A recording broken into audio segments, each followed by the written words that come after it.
Sue sue karmania pirata, samsiptim lapate nara. Sua karmanirata sittim yata vindati tatrinu. Namaste. Después de hacer una introducción a los verbos en los dos vídeos anteriores, vamos a ocuparnos ahora de los sustantivos, que son el otro componente que necesitamos para empezar a entender y construir oraciones sencillas. Igual que con los verbos, la mayoría de los conceptos relacionados con los sustantivos ya no suenan, porque tanto el sánscrito como el español son lenguas indoeuropeas y por tanto tienen una estructura básica común.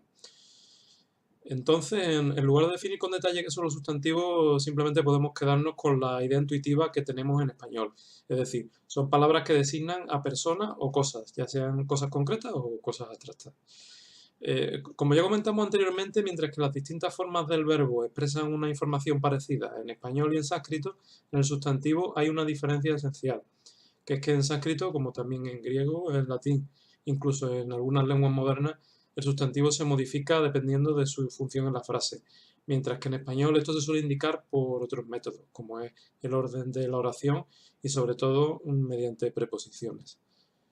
Aunque esto parezca algo peculiar y complicado, no es algo que sea totalmente ajeno al español, ni tiene una dificultad insuperable, aunque tiene el inconveniente de que requiere un cierto esfuerzo de memorización, pero en la práctica es menor que el que requiere dominar la conjugación verbal.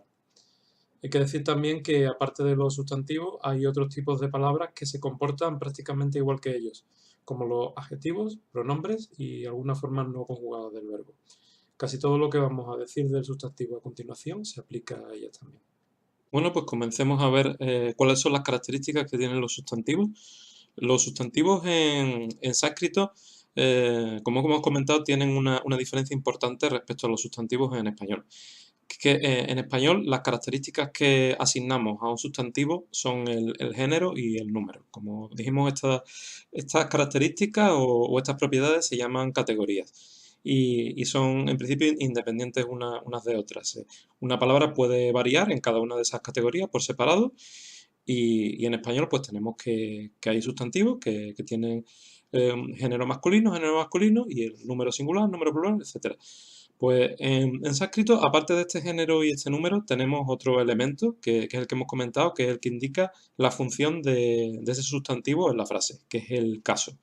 Así que vamos a pasar a ver una a una estas propiedades, estas categorías del sustantivo y que también coincide con las de otras palabras que se parecen al sustantivo.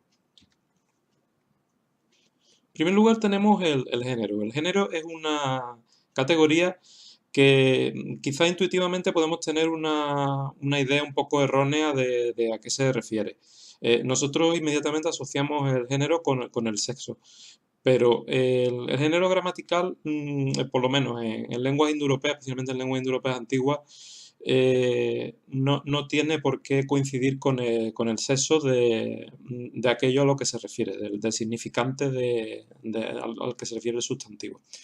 En español mismo tenemos un montón de palabras masculinas y femeninas, de género masculino y femenino, que se refieren a cosas que por tanto no tienen sexo. Y de hecho puede haber casos en los cuales una palabra de género masculino pues corresponda a una persona de sexo femenino. Por ejemplo, si decimos el médico y se refiere a una mujer, pues estamos usando una palabra de género masculino para designar a una persona femenina.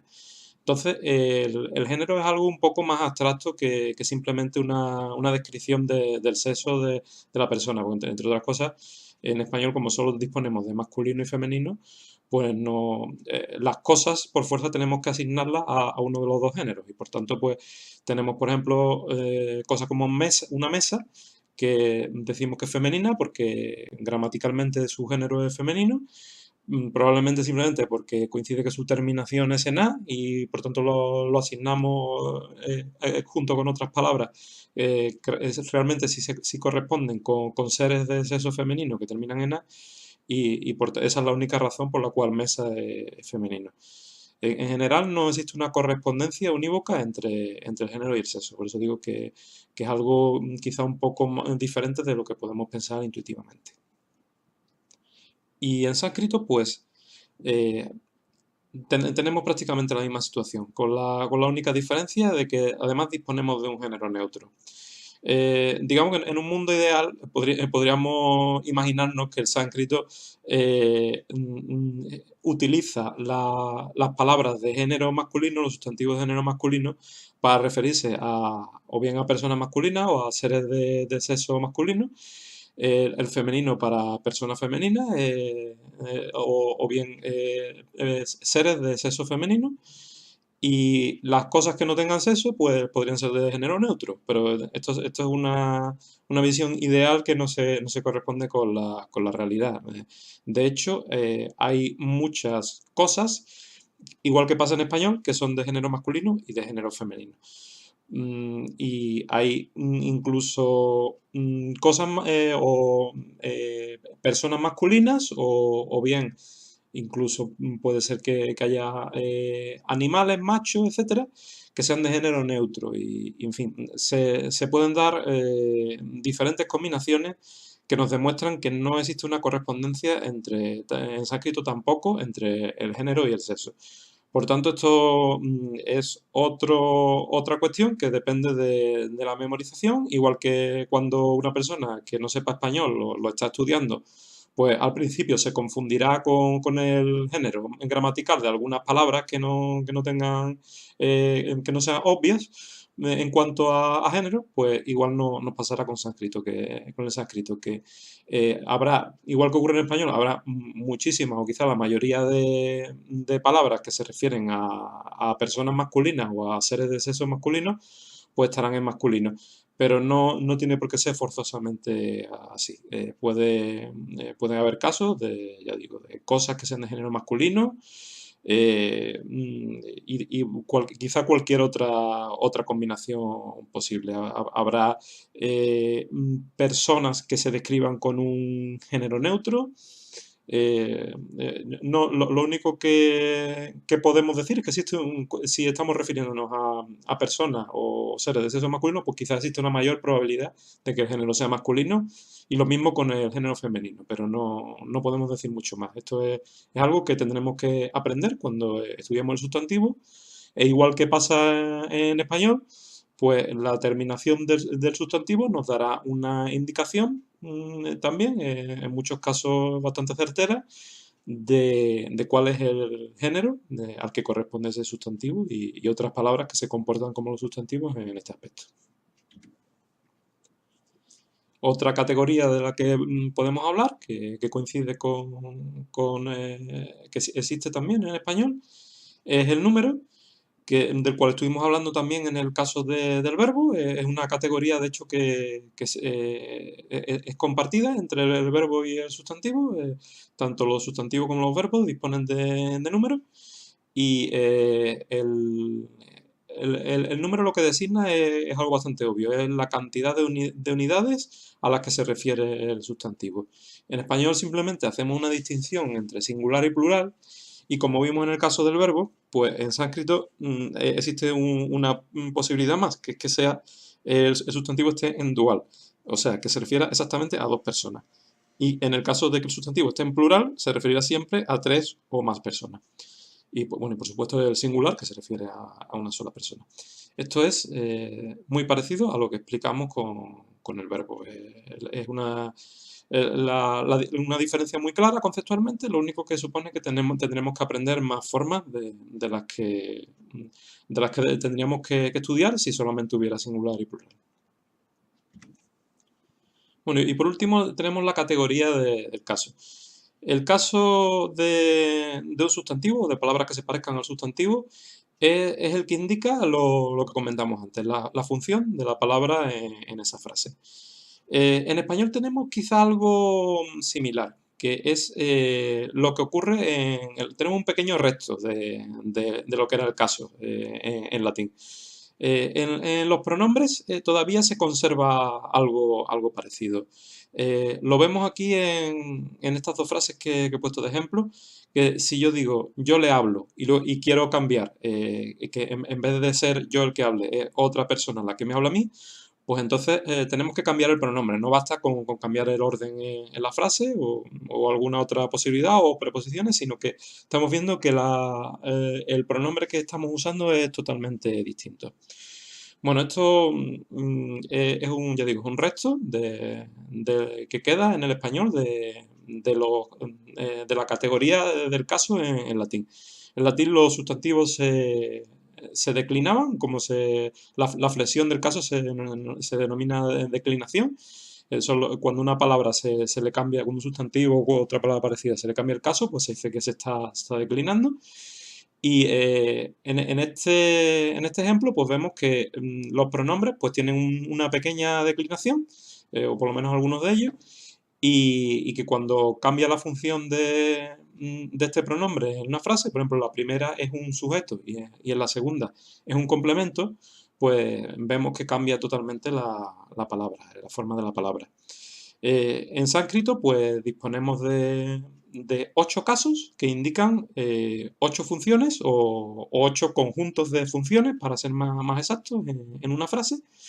Y claro, como 8 casos son demasiado pocos para indicar toda la gama de posibilidades de funciones que puede tener un sustantivo en una frase, pues cada caso normalmente dispone de varias interpretaciones. Puede tener puede referirse a varias funciones distintas.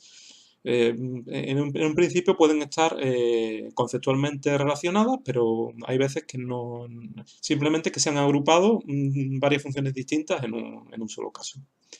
Y a continuación, pues lo que vamos a ver precisamente es cuáles son esos casos que tiene el sánscrito.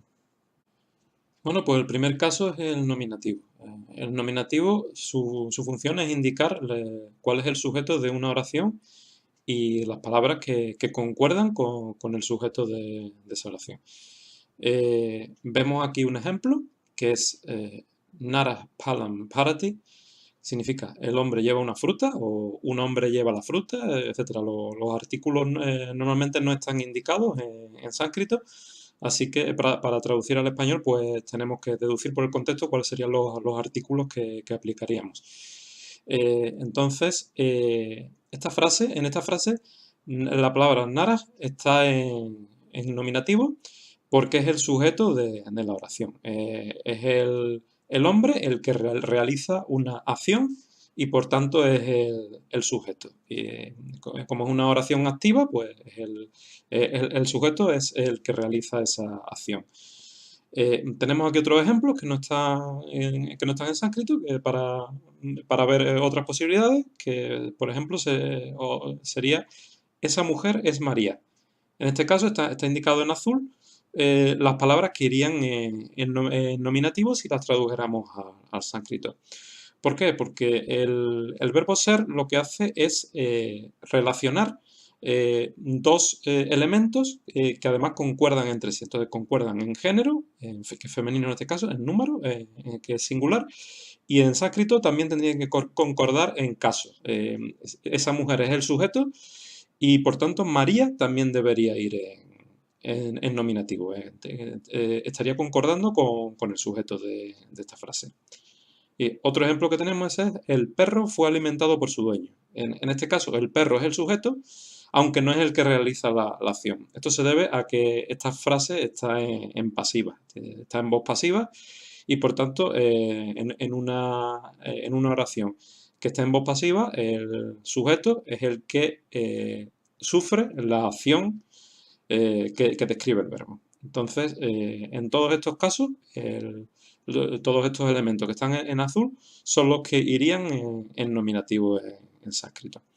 No nos vamos a meter en muchos detalles de, como dijimos también con el caso del verbo, de qué es exactamente el sujeto de una frase, porque es una cuestión lingüística que tiene bastante complejidad, pero se trata de que podemos aprovechar el hecho de que el sánscrito y el español son muy parecidos, son paralelos en ese sentido, y lo que es un sujeto en español es también un sujeto en sánscrito.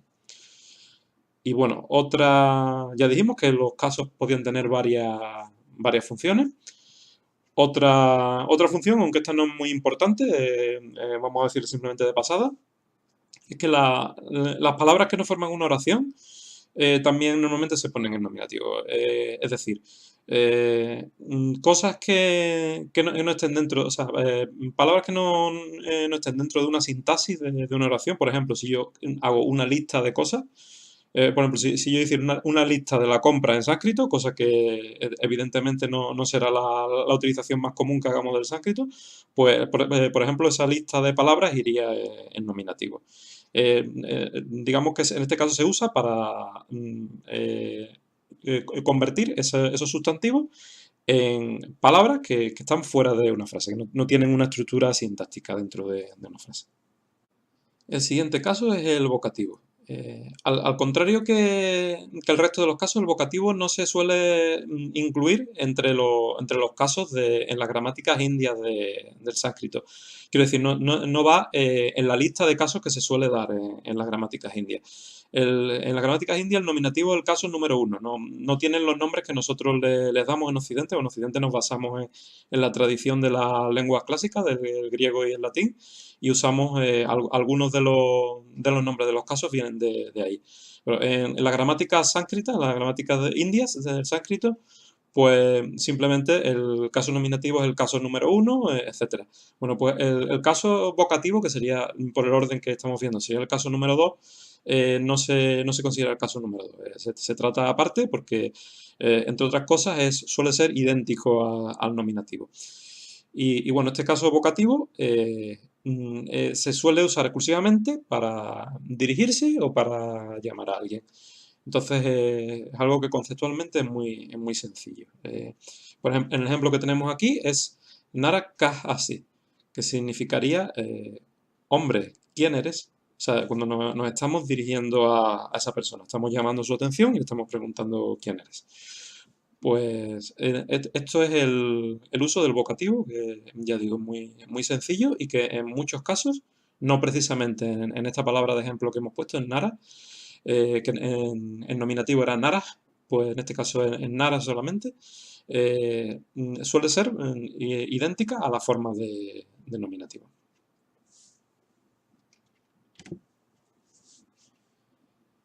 El siguiente caso es el acusativo, que es el segundo caso según las gramáticas indias del sánscrito. El acusativo lo que indica es lo que en español llamamos objeto directo. Es decir, sería en una frase activa, en una oración en voz activa, con el verbo en voz activa, sería lo que sufre la acción del verbo. Entonces tenemos un ejemplo aquí que es Bala Naram Vindati. Esto significa el niño encuentra al hombre. El niño sería el sujeto y el hombre sería el objeto directo, porque es el que es encontrado, es el que sufre la acción del verbo encontrar. Como vemos, pues estamos indicando en azul las palabras que irían en caso acusativo. Tenemos otro ejemplo que sería, que sin traducir al sánscrito, que sería la mujer abre la puerta. La puerta, en este caso, pues estaría en acusativo, porque es el objeto directo, es lo que sufre la acción del verbo. Esto de lo que sufre la acción del verbo es cierto que puede sonar un poco abstracto. Es cierto que hay verbos que se pueden construir con otro caso, que a lo mejor nosotros en español usaríamos un objeto directo y en sánscrito pues en realidad usan otro caso que no es el acusativo. Lo que ocurre con esto es que la división entre casos de los usos de los sustantivos en la frase es algo que requiere bastante práctica, algo que requiere leer bastante y habituarnos, como cualquier otro elemento de la lengua, ver en qué situaciones se usa cada caso y bueno, lo que hacemos aquí simplemente es una generalización. Indicamos simplemente las situaciones más comunes y bueno, pero hay veces que el caso que se asigna a la función de un sustantivo pues no es demasiado obvio, puede depender del verbo incluso, así que es cuestión sobre todo de tener una idea clara más o menos de cuál es la función de cada caso y a partir de ahí pues ya ir viendo cuál es la casuística particular que se da cuando realmente estamos leyendo textos en sánscrito. Pero las funciones que vamos a dar prácticamente cubren todo el uso del sánscrito respecto a funciones del sustantivo. Otra función que tiene el acusativo es como destino de un movimiento. Si yo digo, yo voy a la ciudad, pues posiblemente si tradujera esa frase al sánscrito, pues la ciudad iría en acusativo. Siguiente caso es el instrumental. El instrumental es un caso que nos indica el instrumento con el cual se realiza la acción o bien una persona que acompaña a la acción del verbo. Entonces, tenemos, por ejemplo, aquí la frase Balas narena graham vishati. Significa el niño entra en la casa con el hombre. O sea, en este caso el hombre es un acompañamiento a la acción del niño. El niño entra a la casa y va acompañado con el hombre. Pero otra posibilidad que tendríamos es decir, otro ejemplo sería la mujer abre la puerta con la llave.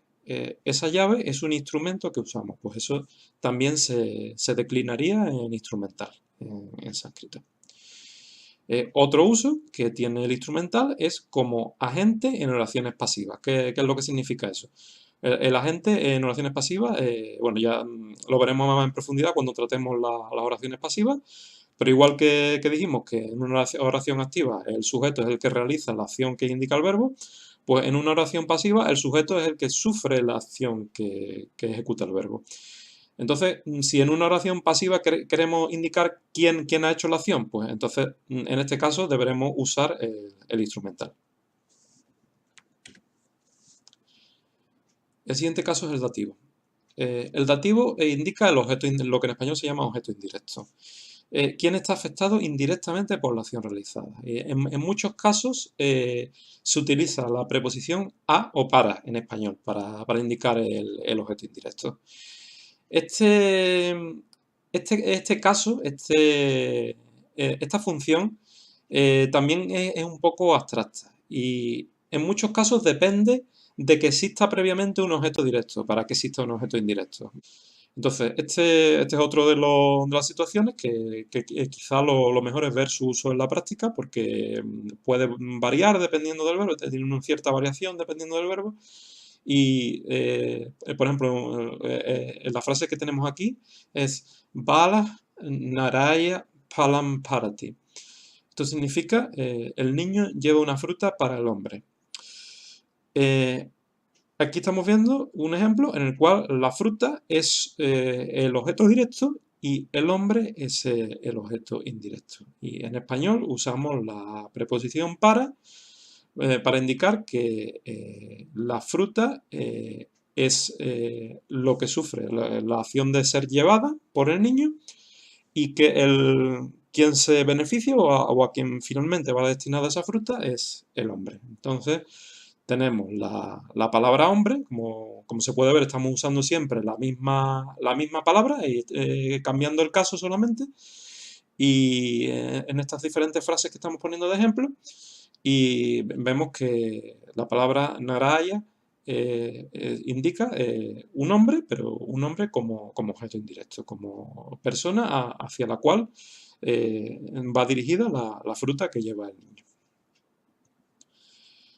Otro ejemplo que tenemos aquí es la mujer le da una fruta al niño, que también en este caso en lugar de usar la preposición para, pues estamos usando la preposición a, pero es realmente muy parecido. Y bueno, lo único que vemos que el verbo es distinto. El verbo llevar en un caso y el verbo dar en otro. Pero en este caso los significados estos dos significados del dativo son prácticamente lo mismo. Es quien se beneficia indirectamente en un caso de que se lleva y en otro caso de que se da. Y otra posibilidad de uso del dativo es para indicar el propósito de una acción. cuando esa acción viene designada por un sustantivo. Por ejemplo, si yo digo que yo lucho por mi libertad, pues entonces mi libertad sería una palabra, un conjunto de palabras que tendría que poner en dativo porque es el propósito por el cual realizo la acción del verbo. Esto también es un uso frecuente del dativo en sánscrito. Otro caso es el ablativo. El ablativo lo que indica es el origen de una acción.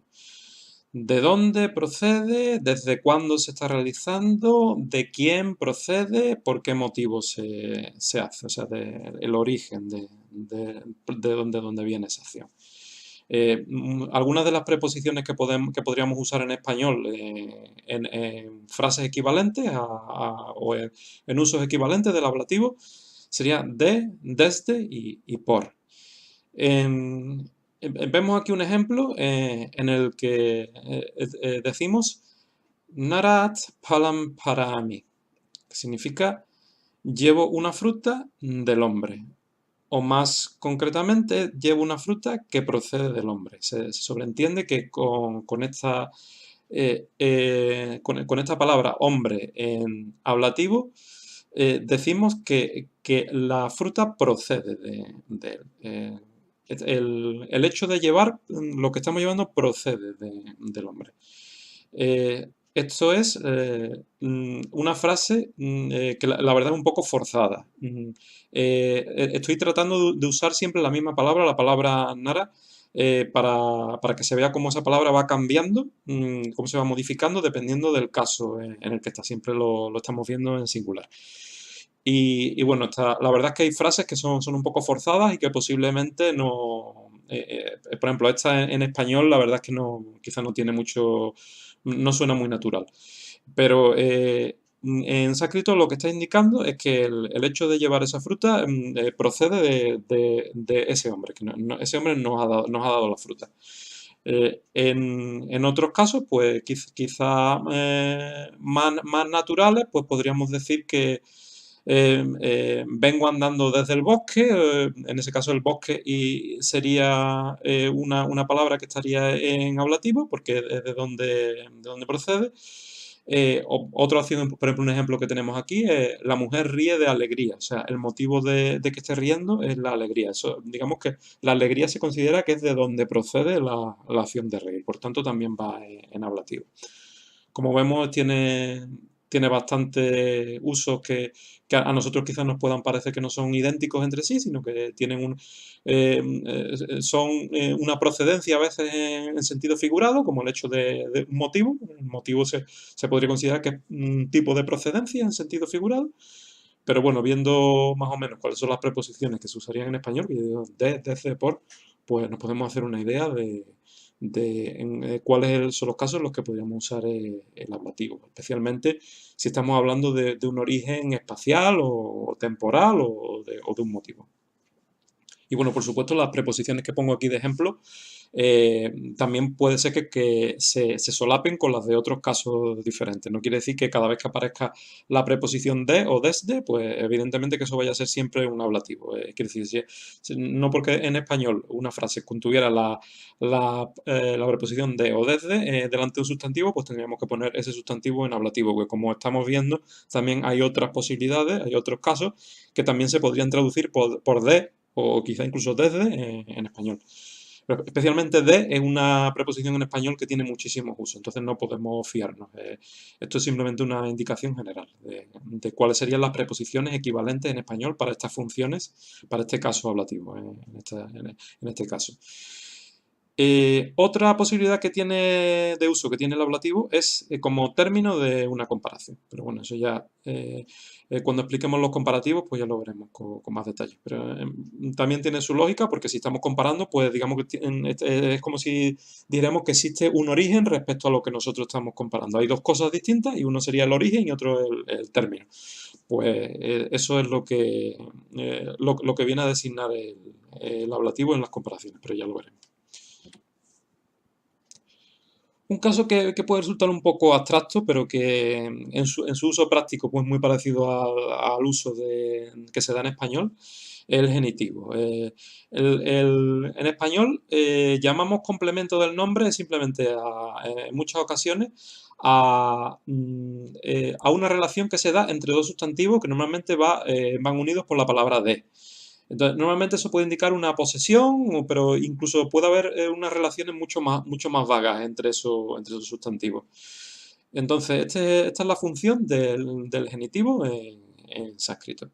Por ejemplo, si yo digo en sánscrito, Narasya Graham Vishami, que significa entro en la casa del hombre, pues lo que estamos indicando con este genitivo, al poner hombre en genitivo, es que la casa es del hombre. O sea, estamos indicando una relación de posesión, pero la relación puede ser mucho más vaga. Podría ser que esta casa no fuera propiedad del hombre, sino simplemente que la estuviera usando o que esté allí temporalmente por cualquier motivo. En fin, es lo mismo que ocurre en español. En español, si decimos la casa del hombre, no tiene por qué implicar que la casa sea propiedad del hombre, sino que puede haber una relación bastante más vaga entre los dos sustantivos. Es lo que pasa con este otro ejemplo que estamos poniendo aquí también, son los habitantes del pueblo. En este caso, pues el pueblo podría ser que consideremos que es una propiedad de sus habitantes, pero no tiene por qué ser exactamente, simplemente es que viven allí, no tienen por qué ser propietarios. O sea que es una relación simplemente abstracta entre esos dos términos. Y bueno, en español ya digo que existe algo totalmente equivalente, que es el complemento del nombre. Aunque existe otra variación en el uso del genitivo que no es que quizá nos pueda chocar un poco, que es el hecho de que se puede usar, se usa de hecho bastante a menudo como sustituto del dativo. Esto complica un poco la interpretación del genitivo cuando lo vemos en un texto, porque no solo puede significar de, como hemos visto en los ejemplos anteriores, sino que a veces, pues, o de hecho bastante a menudo, puede significar lo mismo que significaba el dativo. O sea, significa que como hacia quién va dirigida la acción, un objeto indirecto. Muchas veces en español va como hemos dicho, con las preposiciones a o para. Entonces, es una función del genitivo que puede llevar un poco a confusión, pero que bueno, que nos tenemos que limitar a deducirlo del contexto. Como ocurre con todos estos casos, pues será la práctica la que nos dé la facilidad de identificar rápidamente si el sentido en el que se usa un genitivo. Bueno, y por último tenemos el caso locativo. Este es bastante claro conceptualmente. Nos indica un lugar o tiempo en el que sucede algo. Incluso si la palabra que está en locativo está en plural, pues puede querer decir que está entre varias, que hay algo que está entre varias cosas. Entonces tenemos como ejemplo Nare Sattva-masti, que sería hay bondad, una de las posibles traducciones sería hay bondad en el hombre. Esto ya digo, es una frase un poco forzada también. Porque no es fácil pensar en un caso, en un uso del caso locativo con la palabra hombre. Esto sería más apropiado si estuviéramos hablando de lugares o de tiempos, pero bueno, tampoco es descabellado pensar una frase como esta. Hay bondad en el hombre. Se trata simplemente de ver un ejemplo en el cual la palabra nara está en locativo. Entonces, en este caso, pues sí, estamos indicando algo que indica una situación en un lugar. Hay bondad en el hombre. Y también podría ser una situación en el tiempo. Si decimos llegó en ese momento, pues también podríamos ponerlo la palabra momento, podríamos ponerla en locativo. El locativo tiene también la particularidad de que puede sustituir al acusativo como destino del movimiento. Ya dijimos que uno de los usos secundarios del acusativo era destino de movimiento. Que podría ser con una preposición como en español, como hacia o en. Si yo digo yo voy hacia el bosque, pues normalmente el bosque iría en acusativo en sánscrito, pero podría ser que también lo pudiéramos poner en locativo. Otra de las ambigüedades de los casos en sánscrito.